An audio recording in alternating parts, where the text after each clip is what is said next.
Hello students, welcome to my channel base of Shiksha. और सभी विद्यार्थियों का आज की क्लास में स्वागत है। मैं ये कहना चाहता हूँ विद्यार्थियों की अभी तक मैं आपको पता है कि मैं आपको ITI से रिलेटेड हर एक चीज़ की इन्फॉर्मेशन दूंगा, चाहे वो क्लास हो, एनी सब्जेक्ट, किसी भी ट्रेड का। और आपको पता है, जैसा कि आप देख पा रहे होंगे कि ये आपका अप्रेंटिस का जो फॉर्म निकला हुआ है, कई बच्चों की कमेंट्स भी आ रही थी कि सर अप्रेंटिस का फॉर्म निकला है, उसके बारे में हम क्या करें। ITI मेरा फाइनल ईयर है, मैंने एग्ज़ाम दे दिया है, रिजल्ट नहीं आया, क्या मैं भर सकता हूँ?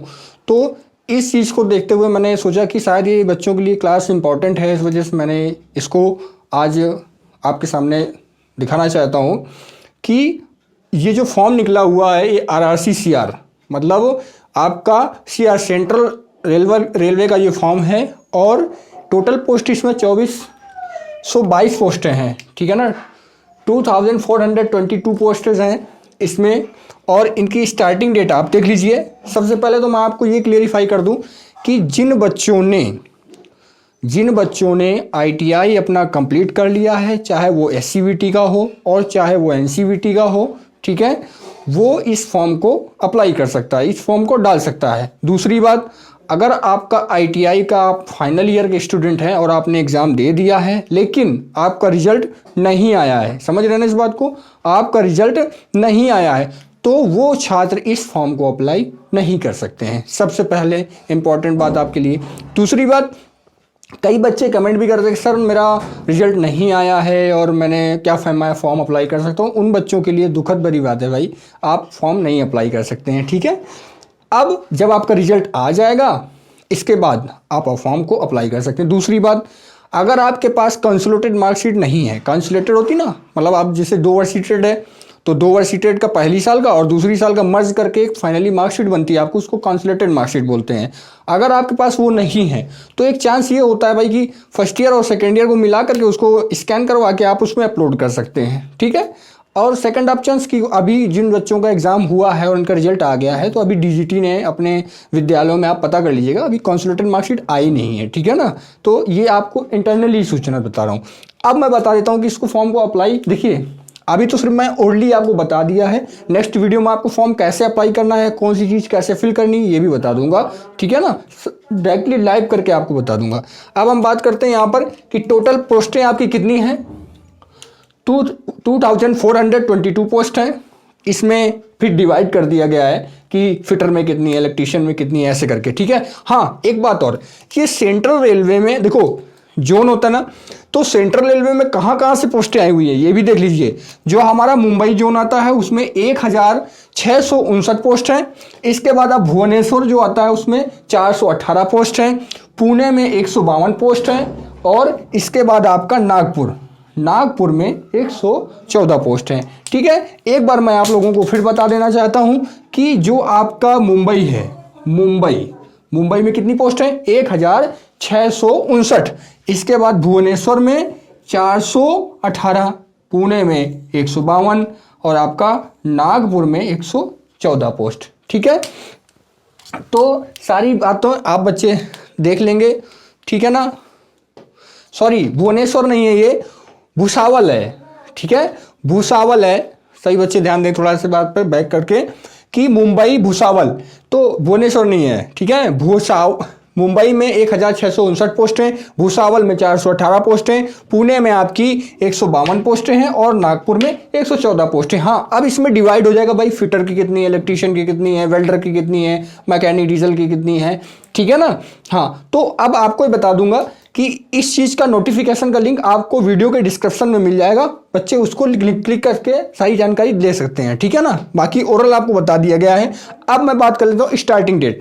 देखिए आपका जो स्टार्टिंग डेट है वो आपका 17/1/2022 से फॉर्म आपका स्टार्टिंग ऑनलाइन स्टार्ट हो चुका है, ठीक है।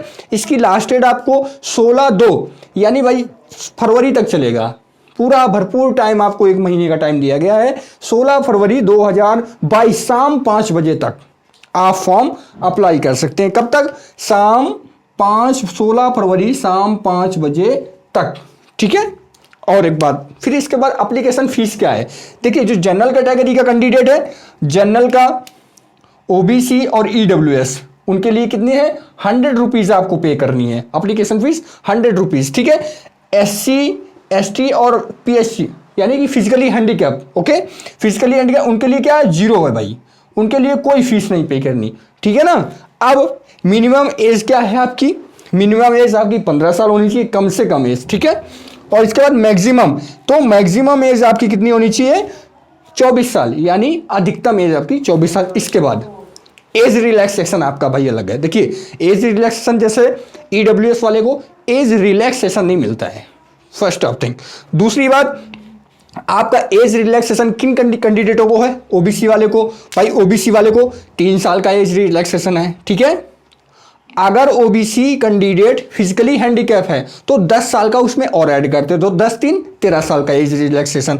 बहुत ही अंदर की बात बता रहा हूं आपको, कोई भी कैंडिडेट आपको ये चीज़ नहीं बताएगा। अब दूसरी बात आपको बता दूं, अगर आप SC ST से बिलोंग करते हैं तो आपका 5 साल का एज रिलैक्सेशन है फॉर्म अप्लाई करने में। जैसे कि अब यही बता दूं, जैसे मान लीजिए आप 24 साल के हो चुके हैं और आप OBC कैंडिडेट हैं, यानी 25 साल में पहुंच गए हैं। अब आप सोच रहे होंगे सर हम फॉर्म तो अप्लाई नहीं कर सकते हो, क्यों, क्योंकि अगर आपने अपना कास्ट सर्टिफिकेट बनवा रखा है तो आपको 3 साल का नॉर्मल एज रिलैक्सेशन मिलेगा। अगर आप PS से बिलोंग करते हैं यानी फिजिकली हैंडीकैप है तो 10 साल उसमें और डोल लीजिए तो आपको 13 साल का मिलेगा। इसी तरीके से SC ST वाले को 5 साल का, और अगर वो PS कैंडिडेट है तो 15 साल का, ठीक। और अगर फिजिकली हैंडीकैप ओनली है और भाई वो जर्नल को बिलोंग करता है, जर्नल कैटेगरी को बिलोंग करता है और फिजिकली हैंडीकैप है, तो उसको अपनी एज 24 साल से और 10 साल, यानी कि वो 10 साल और, समझ गया ना, कि 10 साल का आपको एज रिलैक्सेशन मिलेगा। तो आशा करता हूं कि ये बात सभी बच्चों को समझ आ गई होगी, ठीक। अब मैं नेक्स्ट पॉइंट पे आता हूं कि एलिजिबिलिटी क्या है भाई, योग्यता क्या है, फॉर्म की योग्यता क्या है। तो आप देख रहे हैं, जैसा कि आप यहां पर देख पा रहे हैं कि फॉर्म की भाई एलिजिबिलिटी जो है वो आपको 10th होना चाहिए, 10th पास होना चाहिए, वो भी कितने परसेंट से, 50% आपके मार्क्स होने चाहिए। जिस कैंडिडेट के 50% मार्क्स नहीं है वो candidate it is not valid, okay. अब सेकेंड ऑफ थिंग आपका ITI तो होना चाहिए भाई, ITI होना चाहिए और रिलेटेड ट्रेड, मतलब जो कि ट्रेड मांगी गई है उस ट्रेड से आपका ITI होना चाहिए। अब देख लेते हैं भाई कौन कौन सी ट्रेड मांगी गई है। तो पहली बात, फिटर वाले इस फॉर्म को अप्लाई कर सकते हैं, वेल्डर वाले भी कर सकते हैं भाई, इलेक्ट्रीशियन वाले कर सकते हैं, और आपके मैकेनिक डीजल, देखिए मैकेनिक डीजल वाले भी कर सकते हैं, एक वैसी ट्रेड।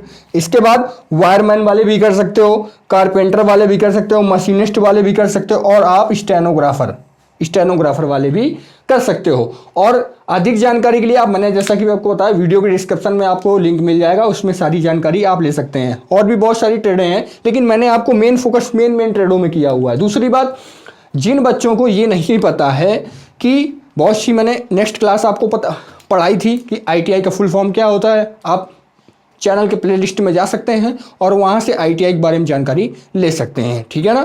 तो अब मैं बता दूं आपको, देखिए गवर्नमेंट रेलवे जो अप्रेंटिस कराता है, ठीक है, वो 1 ईयर कराता है। दूसरी बात, हर बच्चे के माइंड में ये रहता है भाई अप्रेंटिस कर लेंगे तो हो सकता है हमको संविदा में रख ले, ऐसा कुछ नहीं होता है, ठीक है। रेलवे पहले ही बॉन्ड आपको कर देता है कि आपका ये सिर्फ अप्रेंटिस है। हाँ, एक बच्चों के माइंड में ये अभी आ रहा होगा कि सर अप्रेंटिस करने के बाद हमको पेमेंट कितना मिलेगा, तो वो स्टाइपेंड होता है, गवर्नमेंट निर्धारित करता है, ठीक है भाई, कि गवर्नमेंट आपको स्टाइपेंड निर्धारित करता है, वो आपको जोन भी बताएगा, हर जोन का अलग अलग स्टाइपेंड होता है, ठीक है।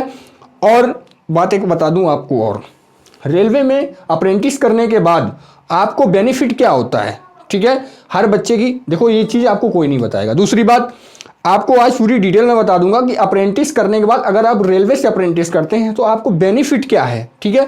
दूसरी बात आपको ये सुन लीजिए कि हर बच्चा, चाहे वो SCVT कैंडिडेट हो, चाहे वो SCVT हो और NCVT, ठीक है, चाहे वो NCVT हो, ये दोनों कैंडिडेट फॉर्म को अप्लाई कर सकते हैं, ठीक है। सबसे बड़ी बात आपको बता रहा हूं कि NCVT हो और एक बात, वो बच्चा कहीं से भी अप्रेंटिस ना किया हो।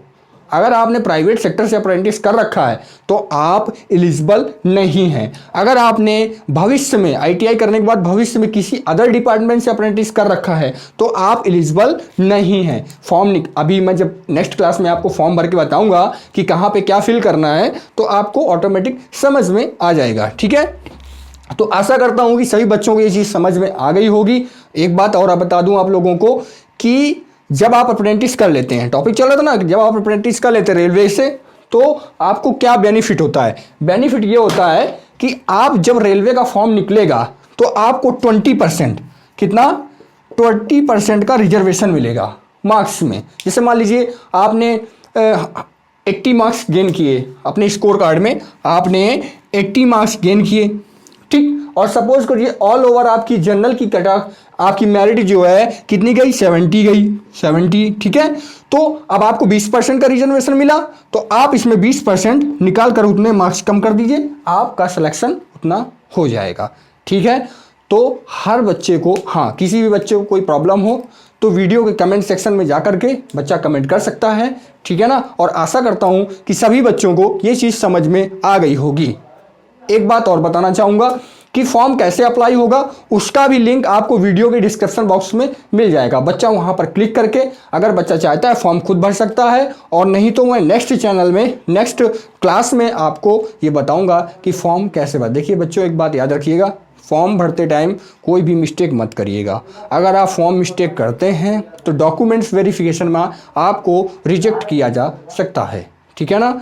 तो सभी बच्चों के लिए धन्यवाद, और सभी बच्चों से ये आशा करता हूँ कि क्लास सबको समझ में आई होगी, और सभी लोग इस चैनल को ज़्यादा से ज़्यादा सब्सक्राइब करें और ज़्यादा से ज़्यादा शेयर करें। धन्यवाद।